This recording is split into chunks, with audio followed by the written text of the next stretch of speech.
Hi, xin chào các bạn, lại là Noah đây. Bạn chuẩn bị đi du lịch El Nido và cảm thấy quá rối với quá nhiều thông tin. Mình cũng y chang như bạn khi tìm hiểu về du lịch El Nido, có rất nhiều thông tin đã cũ rồi và khi tới nơi mới phát hiện El Nido giờ hiện đại hơn hẳn. Chính vì vậy, bên cạnh những thông tin chung về Philippines mà mình đã làm video trước đó, mình làm video này với mục đích chia sẻ lại tất tần tật kinh nghiệm du lịch El Nido của mình để những ai chuẩn bị cho chuyến đi sẽ thấy thuận tiện và dễ dàng hơn. Đầu tiên, sơ bộ về El Nido và đến El Nido bằng cách nào. El Nido được mệnh danh là một trong những nơi đẹp nhất của Philippines và nằm ở phía bắc của hòn đảo lớn Palawan. Có 3 cách để đến El Nido. Đầu tiên đó chính là bay thẳng. Từ các sân bay lớn như Manila, Cebu, Boracay, bạn có thể bay thẳng tới El Nido. Tuy nhiên thì giá vé khá là đắt. Ví dụ như chiều từ Manila đến El Nido là khoảng 2,5 triệu thì đến 3 triệu tiền Việt. Hiện tại thì chỉ có duy nhất một cái hãng máy bay phục vụ, đó là hãng Air Swift. Hãng này rất hay delay và có siêu nhiều người phàn nàn về dịch vụ của hãng này. Vì vậy cho nên là hãy rất cân nhắc khi sử dụng lựa chọn này. Cách thứ hai cũng là cách phổ biến hơn, đó là bay từ Manila tới Puerto Princesa. Rồi từ đây mình sẽ đi xe buýt hoặc minivan, thậm chí là các bạn có thể thuê xe máy để đến El Nido luôn. Cách này thì giá vé rẻ hơn nhưng sẽ mất khoảng 5 đến 6 tiếng di chuyển quãng đường hơn 250 km. Giờ là cách di chuyển với từng loại phương tiện từ Puerto Princesa tới El Nido. Đầu tiên với xe minivan ngay tại sân bay Puerto Princesa, hoặc các bạn có thể chịu khó di chuyển tới một cái điểm ở gần sân bay là các bạn có thể bắt được xe rồi. Bọn mình thì đáp chuyến bay tới đây khá trễ nên là mình ngủ lại một đêm cho đỡ mệt. Và vì thế thì mình nhờ khách sạn đặt xe minivan hộ vào ngày hôm sau với giá là 700 peso. Còn bạn thì bạn có thể đặt trước trên Klook với giá khoảng gần 300.000 tiền Việt. Nếu mà các bạn muốn đi xe buýt thì các bạn sẽ cần di chuyển ra bến xe Irawan Bus Terminal, cách sân bay hơn 10 km. Về vé xe buýt thì các bạn có thể ra tận bến để hỏi, hoặc là các bạn liên hệ với một số nhà xe. Như mình có tìm hiểu thì có một cái hãng tên là Cherry Bus. Ngoài ra thì có một số người bạn Philippines có giới thiệu cho mình một cái website, đó là bookaway.com. Mình thì chưa sử dụng cái trang web này nhưng các bạn có thể tham khảo nhé. Giá mà mua trên Bookaway thì là khoảng 380.000 tiền Việt. Bạn có thể tham khảo chi tiết hành trình này của mình trong video chia sẻ 2 ngày đầu của mình ở El Nido nhé. Cách thứ ba dành cho bạn nào đã tới Coron trước đó thì bạn có thể đi tàu biển từ Coron sang El Nido. Bạn có thể book vé tàu này trên Klook hoặc là Bookaway với giá khoảng 1,3 triệu một chiều đi và di chuyển hết khoảng 5 tiếng. Trên đây là 3 cách mà các bạn có thể di chuyển tới El Nido. Bạn sẽ chọn cách nào? Thứ hai, thời gian chơi El Nido lý tưởng là mùa khô từ tháng 11 đến tháng 5 là cái khoảng thời gian mà dễ có những cái bức ảnh đẹp nhất. Thường thì sẽ đông nhất là vào khoảng tháng 3 đến tháng 4 hoặc là dịp Giáng sinh năm mới. Mình đi thì vào đầu tháng 12 nhưng mà cũng đã cảm thấy là khá là đông rồi. Thời tiết thì lúc đó rất là dễ chịu. Đi vào mùa cao điểm thì giá khách sạn sẽ cao hơn một chút. Còn nếu mà các bạn đi vào mùa mưa thì sẽ hơi hên xui, vì nếu mà có bão ấy, thì sẽ rất khó để mà ngắm đảo. Nhưng mà ưu điểm thì tất nhiên là vắng khách hơn và các cái dịch vụ thì nhìn chung là sẽ thấp hơn kha khá. Thứ ba là ở đâu ở El Nido. El Nido thì không quá rộng, mình có thể tạm chia ra 4 khu vực để các bạn có thể lựa chọn khách sạn ở đâu nhé. Đầu tiên chính là khu vực trung tâm thị trấn El Nido. Khu vực trung tâm này thì có rất nhiều lựa chọn về khách sạn và dịch vụ cũng như nhà hàng. Nó cũng rất là gần chợ đêm nữa. Tuy nhiên thì giá khách sạn cũng như các dịch vụ thì sẽ hơi đắt một chút. Điểm thứ hai nữa chính là khu vực Coron Coron.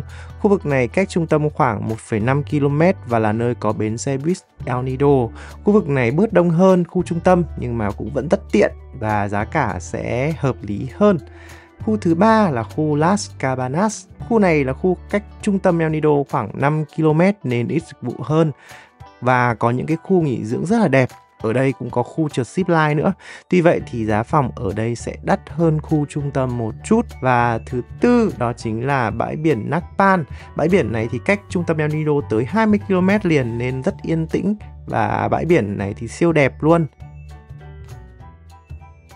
Nếu các bạn đi vào khung thời gian cao điểm thì nên đặt phòng trước. Bạn có thể chọn khu vực trước rồi tìm các khách sạn trong khu vực đó, sau đó thì tra giá trên Agoda hoặc là trip.com nhé. Mình chọn khách sạn ở Coron Coron vì mức giá hợp lý hơn và cũng không ngại đi bộ xung quanh. Còn bạn thì bạn sẽ định ở khu nào? Thứ tư, chơi gì ở El Nido? Ở El Nido thì sẽ có hai cái phần chơi chính, đó là các tour ngắm đảo và cái thứ hai nữa là chơi lòng vòng ở trên cái hòn đảo lớn. Thì đầu tiên chúng ta sẽ đến với các tour ngắm đảo. Chắc chắn là đi El Nido thì sẽ cần tham gia các cái tour này rồi, bởi vì nếu mà không đi thì chưa được coi là đi El Nido. Có 4 tour ngắm đảo chính và được phân thành A, B, C, D. Bạn có thể mua các tour này trên Klook hoặc là mua trực tiếp. Mình sẽ để link mua các cái tour này trên Klook trong phần mô tả để các bạn tham khảo giá nhé. Bạn cần để ý xem là giá vé này đã bao gồm phí môi trường và phí vào Lagoon chưa, bởi vì sẽ có nhiều nhà cung cấp. Như cái nhà cung cấp của mình ý, thì vé chưa bao gồm nên là mình cần đóng cả hai loại phí này, tổng cộng là khoảng 400 peso một người. Lưu ý là phí này thì chỉ cần trả một lần thôi. Ví dụ như là mình đã đi tour A rồi và ngày hôm sau mình đi tour B hoặc là tour C chẳng hạn thì mình sẽ không cần phải trả hai cái phí này nữa. Cũng tùy nhà cung cấp thì họ có thể sẽ đón các bạn tại khách sạn, còn như mình đặt trên Klook thì sẽ cần tự di chuyển đến khu vực quầy Klook ở ngay cái bến tàu xuất phát các tour. Địa điểm thì cũng không khó tìm đâu. Trong các cái tour này thì đều được hỗ trợ áo phao, bữa trưa và hướng dẫn viên du lịch.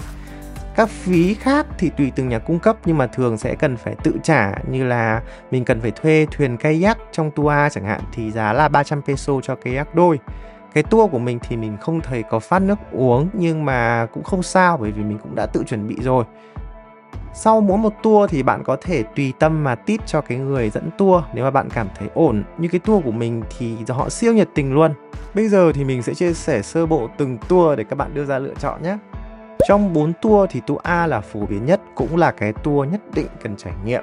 Khi khám phá tour A thì bạn sẽ được vào một cái Big Lagoon siêu đẹp và được mệnh danh là một trong những cái lagoon đẹp nhất thế giới. Cũng chính vì thế nên điểm đến của tour A lúc nào cũng đông khách. Trong tour này thì bạn sẽ cần thuê kayak. Chèo kayak trong Big Lagoon thì siêu hấp dẫn luôn vì nước trong, lặng. Tiếp đó, tour B ít phổ biến hơn nhưng nếu mà ai ưa thích các hang động thì có thể sẽ thích tour này, bởi vì tour này có tới 2 hang liền. Các điểm còn lại thì không quá đặc sắc nhưng nó sẽ có cái sự thu hút riêng.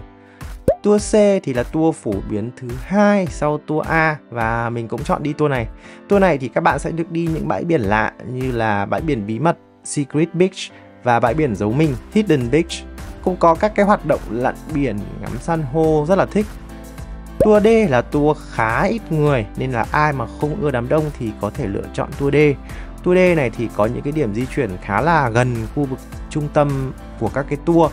Mình thì lựa chọn tour A và tour C. Các bạn có thể tham khảo những cái điểm đến trong các cái tour này ở những cái video mà mình đã làm tương ứng.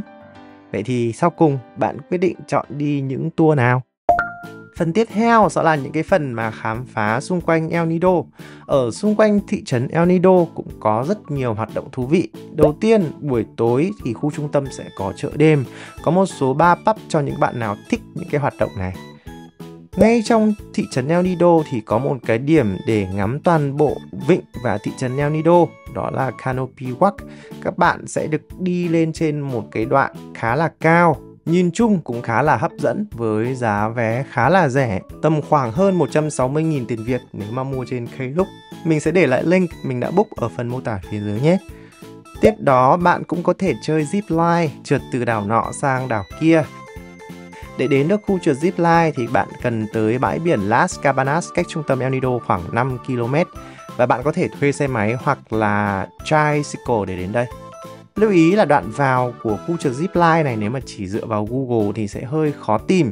Nhưng mà người dân ở đây thì rất là chịu khó chỉ đường. Và mình được một cái anh đi xe máy, không biết có phải là người của cái khu trượt zipline này không, nhưng mà anh ấy chỉ cho mình đến tận nơi và mình cũng không gặp khó gì cả. Giá vé cho tư thế thường dạng ngồi một chiều là 600 peso, còn khứ hồi là 1.000 peso. Bạn nào mà thích ngắm bãi biển Las Cabanas thì có thể chọn một chiều rồi đi bộ về. Còn nếu mà không thì có thể mua vé cả hai chiều luôn. Di chuyển cách trung tâm 20 km là tới bãi biển Nakpan, một trong hai bãi biển của bãi biển sinh đôi. Đây là bãi biển rất đẹp và thơ mộng. Nếu mà bạn đặt phòng ở nơi khác thì có thể thuê xe máy hoặc là tricycle để đến đây. Ngoài ra cũng có một số thác nước ở El Nido, nhưng mà mình thì không đi ngắm bất cứ cái thác nào. Bạn có thể cân nhắc dành thời gian để chinh phục các thác nhé. Thứ 5, di chuyển ở El Nido. Các cái cách để di chuyển ở El Nido bao gồm đầu tiên là đi bộ. Trừ bãi biển Nakpan và các thác nước thì các bạn hoàn toàn có thể đi bộ xung quanh thị trấn El Nido vì thị trấn này cũng nhỏ thôi. Tiếp đó bạn có thể thuê xe máy ở El Nido. Có xe máy đi thì rất là tiện, bạn có thể chọn cửa hàng để ăn uống này, mua đồ này, di chuyển này, tất tần tật theo lịch trình riêng của mình. Giao thông ở cái khu vực này thì rất là dễ nên là cũng không có khó gì khi mà di chuyển ở đây cả. Tùy từng cửa hàng cho thuê xe máy thì bạn sẽ cần trả từ 500 đến 700 peso cho 24 giờ. Còn mình thì chỉ đi từ sáng đến chiều nên là mình mặc cả được, có 400 peso thôi. Mình thuê ở một cửa hàng cách khách sạn khoảng 200 mét. Cái bạn nhân viên của cửa hàng này thì siêu nhiệt tình luôn. Còn tiếp đó, nếu mà bạn không muốn phải động tay động chân gì thì bạn có thể thuê xe tricycle, tức là xe 3 bánh. Xe này ở đây rất phổ biến, tốc độ thì hơi chậm nhưng mà cũng có cái sự thú vị riêng của nó. Tuy nhiên thì đi các cái loại hình này các bạn cần mặc cả đôi chút nếu mà muốn có giá tốt. Còn với mình thì mặc cả chưa bao giờ là lợi thế cả. 6. Mua đồ ở El Nido thì có dễ không và giá cả ở El Nido như thế nào? Ở El Nido có một cái siêu thị tên là Prince và ở ngay cách khách sạn của mình cũng có một cái trung tâm mua sắm nhỏ. Vì vậy bạn có thể mua vật dụng hàng ngày ở đây một cách rất là dễ dàng. Ở đây thì cũng có tiệm đổi tiền, nhà thuốc, cây ATM nên bạn cũng không cần quá lo lắng nếu mà lỡ đâu đó quên một cái vật dụng gì ở nhà. Về giá thì ở El Nido sẽ hơi đắt hơn các cái khu vực khác một chút nhưng mà mình thấy cũng ổn thôi. 7. Về chất lượng Wi-Fi. Không biết thế nào nhưng Wi-Fi ở Palawan nói chung và ở El Nido nói riêng thì mình cảm nhận thấy đều có tốc độ không quá tốt. Cái khách sạn của mình ở El Nido thì Wi-Fi cũng ổn tạm tạm đấy, nhưng mà ở gần khu vực lễ tân thì mới có. Còn nếu mà ở trong phòng của mình thì là gần như không có luôn ấy, hoặc là nếu có thì rất là chậm. Mình muốn nhấn mạnh lại một lần nữa là mạng 4G ở đây chỉ hoạt động tốt được ở khu vực trung tâm thôi. Còn ra khỏi cái khu vực trung tâm một chút thôi là sóng rất yếu, không có mạng luôn. Thứ 8. Nhà hàng. Nhà hàng ở El Nido sẽ tập trung nhiều nhất ở khu trung tâm thị trấn. Các bạn có thể tìm các cái nhà hàng này thông qua Google Maps. Bạn sẽ thấy rằng ở đây có đủ món luôn. Món của Philippines cũng có, mà món của các nước khác thì cũng có luôn. Thậm chí là các bạn có thể tìm thấy bánh mì Việt Nam luôn. Thường thì trên Google Maps bạn sẽ nhìn thấy được cái menu và bạn có thể biết được giá luôn của những cái loại mà các bạn muốn. Thì các bạn nào mà kỹ tính thì có thể chuẩn bị trước các cái món mà mình định ăn luôn. Khu trung tâm này giá hơi đắt một chút. Nếu mà bạn di chuyển về phía Corong Corong thì giá sẽ bớt mặn hẳn nhé. Mình có một cái cửa hàng siêu yêu thích luôn và mình đã ăn ở đây tới 3 lần liền.